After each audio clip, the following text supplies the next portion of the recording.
How to make a metal mask. I will tell you what this mask is going to be for at the end of the video.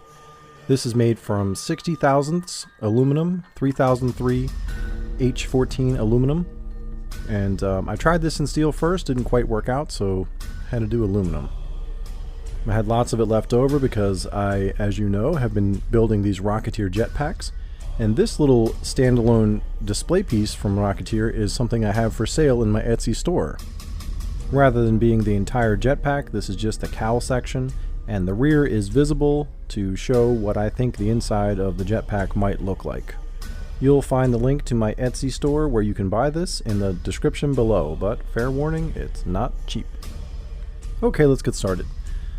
Here I've got a little piece of aluminum, and 60 thousandths is about 1.6 millimeters for you guys outside of the USA. And I'm just dishing it in a dishing stump with a teardrop mallet.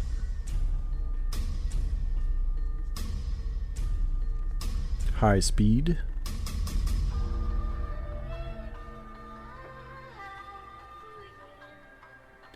And now I am planishing it with the English wheel, more just flattening it and getting the surface perfected.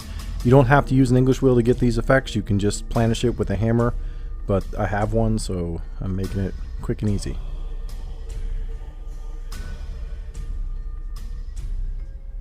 Now you see the surface is nice and clean and smooth, no more lumps, but I've got to bend it a little bit to get a little bit closer to the shape of a human face.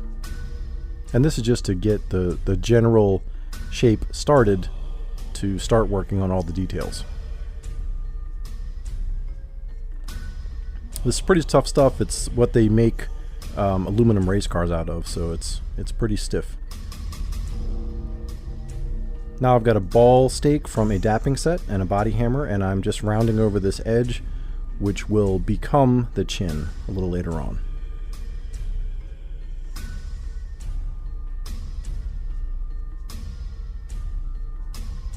Just very light taps is all that's required.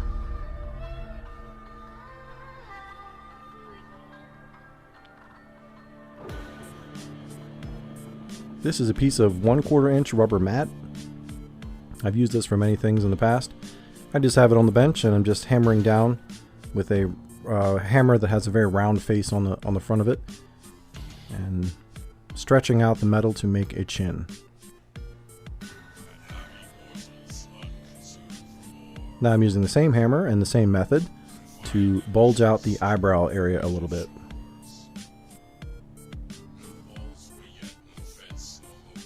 Almost all of this shaping is stretching rather than shrinking.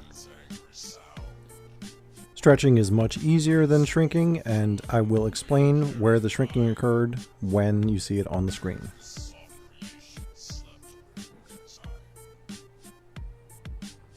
Now we're just going to force down the little areas next to the nostrils. And basically all I'm doing is getting a good reference point on the inside for where these parts are. This is where some of the shrinking occurred. I have this pinned down against the rubber, and as I lightly tap it with the hammer, it's denting it inward, but it's also pulling the metal together in that spot. If it didn't do that, it would crinkle and wrinkle up a little bit. So this is not stretching here, this is actually shrinking the metal together. This is working the cheek from the inside, bulging it out, stretching it out.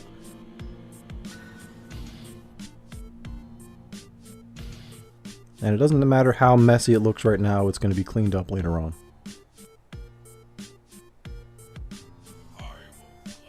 Now I've got a blunted chisel, and I'm just going along these little laugh lines. Not sure what the official name is for those lines.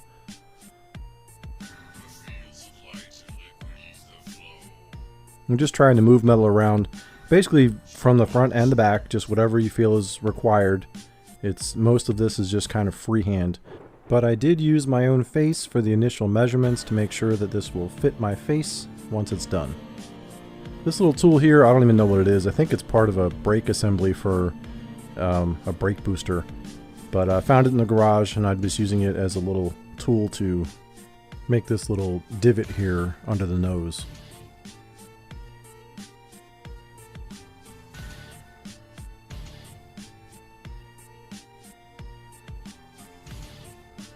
Now back to the teardrop hammer to work on the eye sockets a little bit.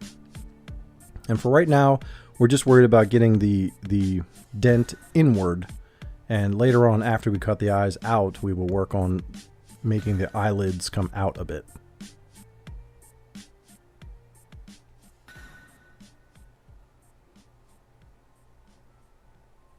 I used both sides of the hammer, but it only showed that side for some reason. The mouth was probably the most complicated part. Well, maybe the nose, but this just required a lot of back and forth from the inside and outside to try to bulge out these lips a little bit.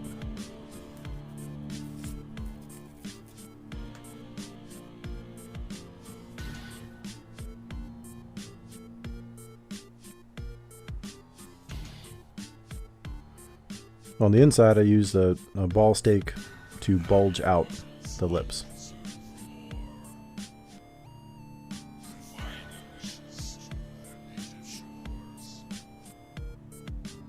And this required several passes, front and back, to get a shape that was appropriate. Now I'm hammering, usually when I use a railroad spike like this, I am hammering on the spike to flatten and get rid of the bumps. Right here I am hammering off the spike, and what this is doing is allowing it to go dent down into the piece rather than flatten the steel. So I'm trying to move the metal rather than actually flatten the aluminum. That's aluminum, not steel.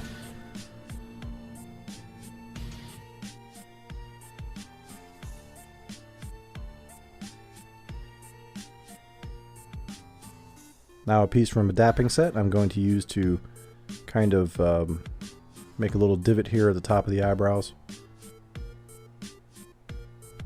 Or top of the nose, I guess. Bottom of the eyebrows.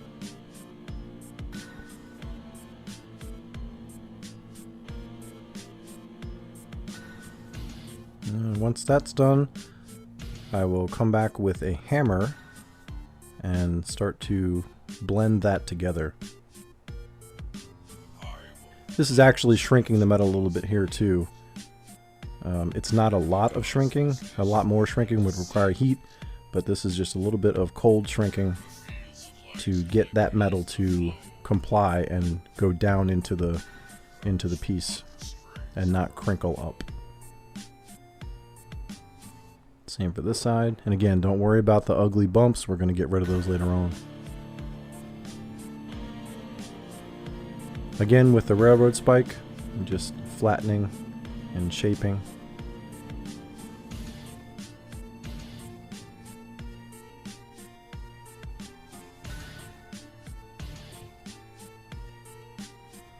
Now the nose, I tried to do this in steel and I could not raise the nose. I knew that I would not be able to raise the nose high enough so in aluminum. So what I'm going to do is make these cuts here, and then I'm going to use these as the base of the nose and weld in new pieces. And there you go.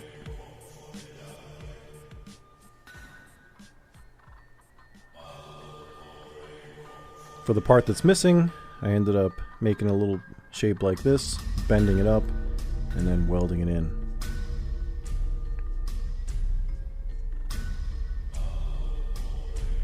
Of course, I'm not a very good welder. I'm a little better on a MIG, but a TIG is still not very impressive.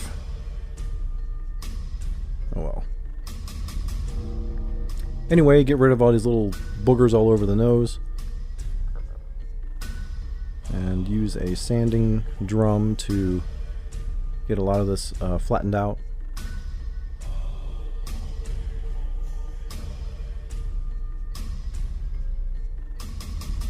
The nose was a lot of work.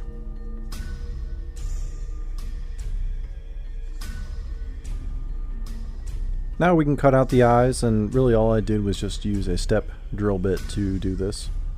You can use a regular drill bit as well if you don't have a step drill bit. And then we'll go in with a file to clean up the eye hole. It's like from a horror movie. Now from the back side, I'm taking a teardrop mallet and I'm bulging out the eyelids. Just a very simple process to move the metal back in the other direction. And just keep on working this until the eyelids look appropriate from the front. You can see it looks very much different from the left to right eye. And then we're going to use the blunted chisel to go ahead and put in some little wrinkles and stuff to accentuate this area.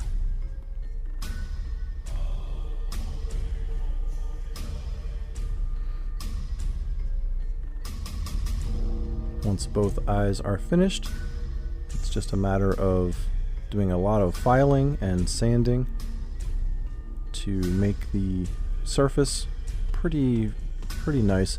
I didn't want it to be an absolutely perfect mirror surface. I wanted it to look a little bit authentic because, as I alluded to earlier, this is going to be for another project. This is going to be for a Roman helmet with a face mask included, which should be pretty cool. I've already begun the helmet, so that video should be out probably next week. Anyway, if you like this stuff, make sure to share it, make sure to click like and subscribe, and leave a comment below. Ask any questions you need, and I'll answer all of them. Be sure to see my full-length narrated tutorials where I show you how to make real armor with ordinary tools. Be sure to subscribe and click that bell so you get all notifications when I put out new videos. And if you want to see all the behind-the-scenes stuff, find me on Facebook and Instagram at the links you see on your screen. And while you're here, check out some of these other videos I've got.